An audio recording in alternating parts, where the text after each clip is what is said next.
Bava Daf Nun et Nun Aleph. Une question actuelle qui est arrivée dans notre génération, qui concerne Ilchot Drefot.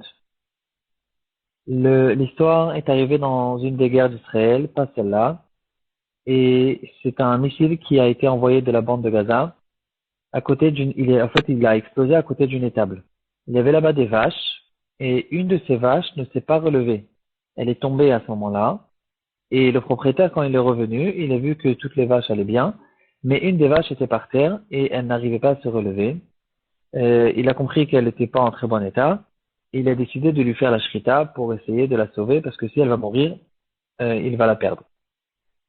La question, est-ce qu'on a le droit de manger cette vache ou bien cette vache, on doit être au chèche qu'elle est tréfa. On va essayer de traverser quelques halakhot, qu'est-ce que c'est tréfa exactement. On va voir quels sont les problèmes qu'il peut y avoir à ce propos de cette étable. Une autre histoire avec un poulailler, avec une belle histoire avec Rav Elachiv, en fonction du temps qu'on a. Et le rapport avec notre DAF, c'est un rapport direct. L'histoire de Rav Nachman qui a rendu taref un taureau qui est tombé dans un trou. Et le propriétaire, il n'a pas attendu qu'il devait attendre, comme on va le voir tout de suite. Et il lui a fait la shrita, alors qu'il devait attendre 24 heures pour voir qu'est-ce qui se passe, c'est quoi la situation de ce taureau. Il n'a pas attendu. Et donc Rav Nachman a rendu ce taureau tarif. Quel était le chashash là-bas? Et la Gemara nous explique qu'il y a quelque chose qui s'appelle Risuk Evarim. De manière générale, un taureau qui a une maladie, cette maladie cause qu'il ne peut pas vivre pendant 12 mois, cet animal, que ce soit un taureau ou un volaille, il est considéré comme tarif. Il y a nevela et il y a trefa. Nevela, c'est quand la shrita elle-même n'a pas été bonne, elle n'a pas été faite d'une bonne manière. Par exemple, que le couteau n'était pas assez aiguisé. Dans trefa, c'est quelque chose de très différent. C'est un animal qui a une maladie, qui a un problème, qui s'est cassé un de ses membres, ou il y a plein d'halakhot là-dessus. Et cet animal aussi ne peut pas être mangé malgré qu'il a eu une shrita, kshera et meuderet. Ici, cette histoire du taureau qui est tombé, il est tombé d'une hauteur de 10 tfachim, et malgré que on ne voit pas extérieurement qu'il ait peut-être eu un problème, qu'il s'est cassé un de ses membres intérieurs, on est rochesh qu'il a eu ce risuk evarim, et donc à cause de ça, en fait, Rav Nachman il a rendu taref. Ce qu'il aurait dû faire le propriétaire, c'est attendre 24 heures et de voir qu'est-ce qui se passe avec ce taureau. Est-ce qu'il arrive à se relever? Ou bien, comme on va voir dans le Shulchan Aruch, même si on attend moins que 24 heures, si le taureau il arrive à marcher, le fait de marcher, c'est une vérification qui est complète. Et dans ce cas-là, on peut lui faire shrita même avant 24 heures. Sinon, il faudra attendre 24 heures. En tout cas, on va voir quelques halachot dans Ilchot Refot, dans Siman Nunchet, et par la suite, sur un autre sujet, c'est-à-dire un autre problème qui peut être relevé dans cette histoire du missile, dans Siman Lamedvav. Dans Siman Nunchet, plusieurs halachot, le Shulchan Aruch il nous dit, qu'est-ce que c'est Nefula, un volaille, ou une vache qui est tombée d'une hauteur de 10 tfachim. Ici, il y a un gros problème de trifa. Ici, il faut faire attention avec les caparotes, par exemple. Des fois, les jeunes personnes qui s'occupent de faire passer les poulets pour les caparotes d'un endroit à un autre, ils les font sortir, par exemple, de camion. Le camion, il a une hauteur facile de 10 tfachim, et s'ils sortent les caisses dans lesquelles se trouvent les coques et ils les font tomber par terre, ici, ça peut nous causer un gros problème de tréfa. Malgré qu'on n'a pas fait en fait, il faudra faire des vérifications et ça peut nous causer des gros problèmes. Le Shulchan Aruch nous dit, un animal qui est tombé, si il ne s'est pas levé après qu'il est tombé, et il a fait la shrita avant d'avoir attendu 24 heures, alors, malgré qu'on a vérifié tous ses membres intérieurs, cet animal, il est taref, parce que des fois, on ne peut pas tout voir. S'il a attendu 24 heures et après il a fait la shrita, dans ce cas-là, on peut faire une vérification il va vérifier tous les membres intérieurs, malgré que de manière générale, on n'a pas besoin de vérifier tous les membres intérieurs. Dans ce cas-là, on sait qu'il y a eu un problème, il faut vérifier les membres intérieurs, mais s'il a vérifié, il a vu qu'il n'y a rien de cassé, rien d'écrasé, rien de tout a l'air normal, dans ce cas-là, on pourra manger cet animal. Si elle s'est levée dans les 24 heures, aussi, il lui suffit une vérification.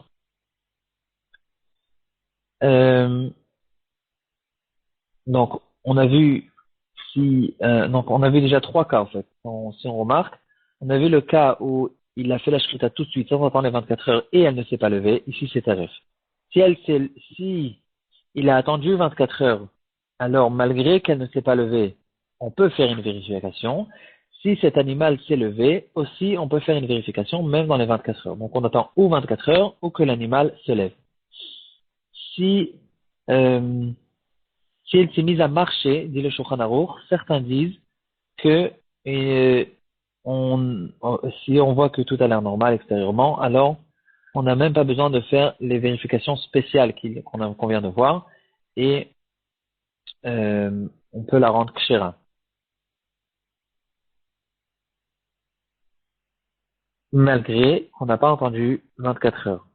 Ensuite, le Shulchan Aruch rend dans plusieurs cas un volaille qui est tombé sur de l'eau, par exemple. Est-ce que c'est mieux ou bien non? Toutes sortes de cas, parce que le volaille, au fait, quand il tombe, il a des capacités qui sont meilleures qu'un taureau qui tombe, parce qu'il a des ailes, il peut essayer d'amortir son choc. Le Shulchan Aruch, il parle de béliers qui s'encornent les uns avec les autres. Est-ce qu'on peut avoir ce problème? Parce que eux aussi, ils ont un choc. Et le Shulchan Aruch dit qu'il n'y a pas de problème. Et de manière générale, ce problème, il commence que quand cet animal, il est tombé d'une hauteur de 10 tfachim. Si le Shulchan Aruch nous dit, si par exemple il a sauté, même si c'est d'une hauteur de 10 tfachim, ici aussi, on ne pense pas qu'il a eu un problème, parce que l'animal, il sait calculer son coût, et il connaît ses capacités personnelles, il sait que s'il a sauté, il sait exactement comment amortir son choc, comment tomber, etc. Et donc, il a des instincts qui l'aident à le faire survivre. C'est que dans un cas où cet animal, il est tombé, et donc il n'a eu aucune possibilité de se garder. Donc, en revenant dans le cas du missile, il y a eu une grosse explosion à côté de cette étable. Il y a des fenêtres qui se sont cassées, toutes sortes de machines qu'il y avait là-bas qui se sont abîmées, etc.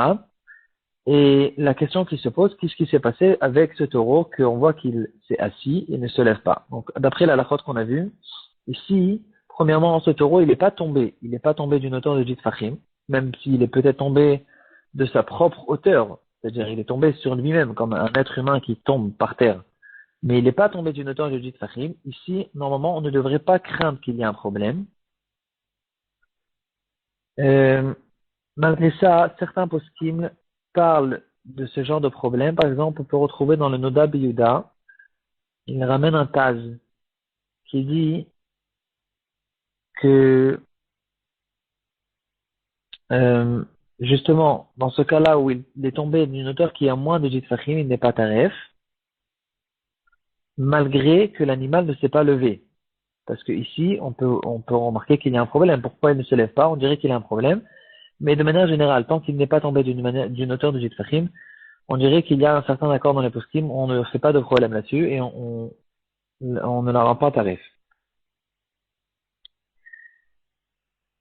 Il y a quand même une halakha qui dit que dans le cas où cet animal boite, on voit qu'il essaye de marcher et il boite, ici certains disent que malgré qu'il n'est pas tombé, en fait c'est le seul cas où certains disent qu'on doit être mahmir malgré qu'il n'est pas tombé d'une hauteur de 10 tfachim. Et donc, est-ce que ici c'est le cas ou pas? Et ça à vérifier. Est-ce qu'il faut voir qu'est-ce qui se passe avec ce taureau et de voir s'il boite. Ici, on peut craindre. On a plus de quoi craindre qu'ici il a eu un problème dans ses membres intérieurs.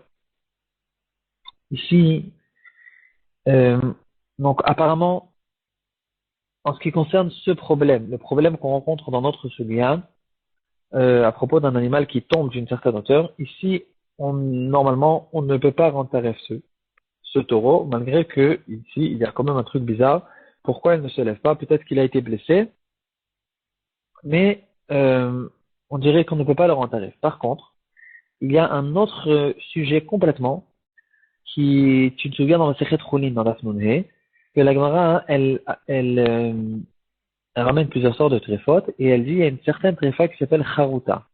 Qu'est-ce que c'est Charuta? C'est un animal qui ses poumons se sont restreints, ils sont, ils se sont, en fait, quand on a ouvert l'animal, on voit que les poumons, ils se sont restreints à cause d'une grosse peur qu'il a eue. Là, la Gemara, elle fait la différence entre une peur qu'il a eue à cause de quelque chose de naturel, de céleste, comme la Gemara le dit, ou bien c'est une peur qui est arrivée à cause d'un être humain. Si c'est une peur céleste, alors on la rend cachère. Si c'est une peur qu'il y a eu par un être humain, on la rend tarif. Et dans le Shulchan Aruch, on retrouve ça à la Chotla dans Siman Lamed Vav. Et le Shulchan Aruch, donc ici aussi, au fait, dans le cas du missile, et le Rashi, par exemple, nous explique qu'est-ce que ça veut dire ses poumons se sont restreints à cause d'une peur. Rashi dit, par exemple, à cause qu'il a entendu un gros tonnerre. Et après, on lui a fait la shrita, on a vu que ses poumons, ils se sont complètement restreints. Et donc, si c'est un tonnerre, ça s'appelle une peur céleste. Et donc, normalement, cet animal, il aurait guéri si on ne l'aurait pas fait la shrita. Il aurait pu continuer à vivre pendant 12 mois. Et donc, il n'est pas devenu tarif. Si par contre, il a eu une peur à cause d'un être humain, et là, l'exemple que nous donne le poskim, c'est qu'il a vu la shrita de son copain. Le shochet, il a fait la shrita de plusieurs vaches, ou bien même plusieurs volailles, comme nous ramène le poskim qu'il n'y a pas de différence à ce propos-là entre les volailles et le gros bétail. Et il a vu son copain il était en train de lui faire la shrita, il a compris qu'il était à la queue. Dans ce cas-là, cet animal, si après, quand on l'ouvre, on voit que ses poumons se sont restreints, on rencontre ce problème de charuta et on le rend tarif. Ou bien une autre peur. Le Shulchan Aruch, la Medvav, Seif Yudalet, il nous dit, si elle a restreint à cause d'une peur que des êtres humains lui ont fait, comme l'exemple qu'on vient de voir, qu'ils ont fait la shrita, ils ont fait une autre shrita à côté de lui, elle est tréfa. Si c'est à cause d'un tonnerre, par exemple, ou d'une autre chose naturelle, ou bien elle a vu une étoile filante, intéressant, ou bien même plus que ça, elle a entendu le rugissement d'un lion. Ici aussi, c'est pas considéré comme une peur qu'il y a eu par un être humain, c'est quand même dans la nature. Ici, elle est kshera, elle aurait, c'était une peur momentanée qu'elle a eue, et c'est à cause de ça que maintenant qu'on lui a fait la shrita, on retrouve ses poumons qui ont restreint, mais en fait, elle aurait guéri et elle aurait survécu. Qu'est-ce qu'il en est maintenant dans le cas du missile? Donc j'essaie de chercher un peu dans les mefarshim qui sont autour du Shulchan Aruch, à quoi ça ressemble. Est-ce que quand il y a eu un gros bruit, en fait, cet animal, la vache, elle ne sait pas pourquoi elle a entendu ce missile. Pourquoi elle a entendu ce gros boom? Est-ce que ça peut-être un tonnerre? Elle-même, elle ne sait pas. Donc, est-ce qu'on considère cette chose-là comme une chose de naturel et donc elle n'est pas très phare? Ou bien non, puisque ce missile a été fait par des êtres humains, on ne sait pas pourquoi quelque chose de naturel elle survit et quelque chose d'un être humain ne survit pas. Et donc, n'importe quel boom qui est fait et qui n'est pas naturel, ici, peut-être qu'elle devient réfa. Alors, j'ai rencontré plusieurs choses sympathiques et intéressantes. Par exemple, dans le Pitrei Teshuvah, le Pitrei Teshuvah nous dit que, à propos de cet animal, on a fait la shrita devant elle, d'un autre animal. Il dit qu'il faut faire attention avec les caparotes. On a l'habitude de faire la queue avec les caparotes. Chacun, il a fait sa capara et il attend maintenant le shochet. Ici, il faut faire attention. D'abord, c'est Tsar Balechaim on croit que les animaux, ils comprennent rien, mais c'est pas vrai, ils comprennent. Et donc, il faut attendre un endroit où se tenir de manière à ce que le coq ou la poule ne reconnaissent pas, ne voient pas ce qui se passe avant dans les shritotes et d'avant elle. Et il ramène encore quelques exemples là-dessus. Maintenant, une très belle trouvaille que j'ai trouvée dans un mefarech qui se trouve sous le Shulchan Aruch, qui s'appelle Gideon Maharsha. Et il parle pratiquement exactement de notre cas. Il se trouve dans, voilà, dans Seif, donc dans notre Seif, Seif Yudalet, Dibor Matril chez Ifridois, il dit, Ve'im hi lo yada, mimiva. Et si elle-même, l'animal ne sait pas d'où est venu ce bruit, Kigon shiara bekane srefa, ve'sham'a me'achorea kol, par exemple, qu'il a tiré avec c'est le premier gilgoul des explosifs, comme on a aujourd'hui.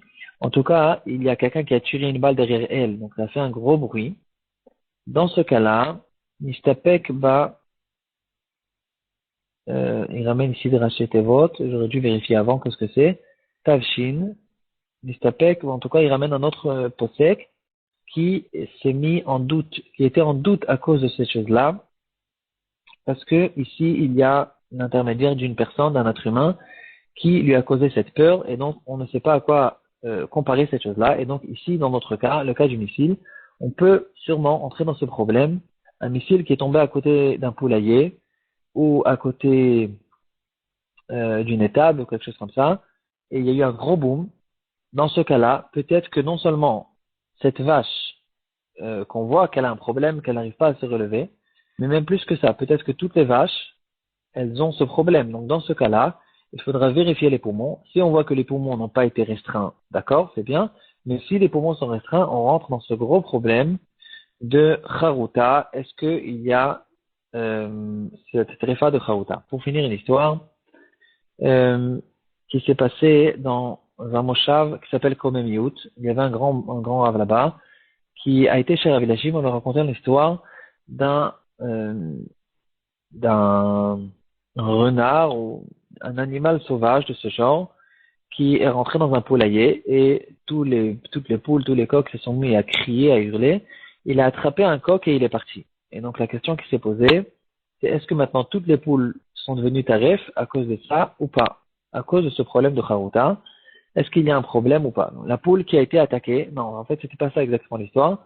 Si je me rappelle bien, l'histoire elle était d'une poule qui a été attaqué et que à cause du bruit que les poules ont relevé quand ils ont eu peur, ce chat, ce renard, il s'est sauvé et maintenant cette poule s'est mélangée avec les autres. Une poule qui a été attaquée par un animal sauvage, cette poule elle-même, elle c'est sûr qu'elle est tréfa, ça s'appelle droussa, elle est devenue tréfa avec les griffes, avec les ongles de cet animal, elle est devenue tréfa. Et la question, qu'est-ce qu'on fait maintenant avec cet animal qui a été mélangé avec toutes les poules? Je ne sais pas quelle était la réponse de Rav Elachim, mais c'est plutôt pas une histoire sur la halacha, c'est une histoire sur le grand amour de Torah qu'avait Rav Elachim. Rav Elachim, c'était une grosse question avec beaucoup d'argent. Rav Elachim, il a mis une demi-heure pour essayer de trouver la réponse, pour essayer de trouver une permission de pouvoir faire la shrita de toutes les poules. Et je ne sais pas quelle était la réponse finalement. Est-ce qu'il a réussi à cachériser ou pas? Et finalement, on a vu que Rav Elachim, qui avait l'habitude tout le temps de se lever à 2 heures du matin, cette nuit, il s'est levé à 1h30 du matin. Tout le temps, il étudiait toute la matinée, depuis 2 heures jusqu'à Shacharit et toute la journée. Et en tout cas, ils lui ont demandé pourquoi tu t'es levé une demi-heure plus tôt. Il a dit, bah, parce que hier, j'ai été retardé par une question à la FI. J'étais obligé de travailler là-dessus pendant une demi-heure. Et donc, il ne considérait même pas cette chose-là comme de l'étude de la Torah concentrée. C'était une question à la FI qu'il devait répondre à quelqu'un. Malgré que ça aussi, ça s'appelle de l'étude de la Torah, mais lui, il veut du concentré. Et donc, à cause de ça, sur le compte de son sommeil, il s'est levé une demi-heure plus tôt pour étudier vraiment de l'Agmara, Rashi, Tosfot, comme il avait l'habitude de le faire tous les matins. Moi, personnellement, une fois, quand j'étais bachor, j'ai été l'écouter comme ça au milieu de la nuit. C'était surprenant, magnifique et émouvant de voir une personne à son âge, à l'âge de 100 ans, qui, comme un jeune homme, en train d'étudier, de s'expliquer, d'expliquer la question de Tosfot, des Rishonim, et d'étudier, sans que personne ne le dérange.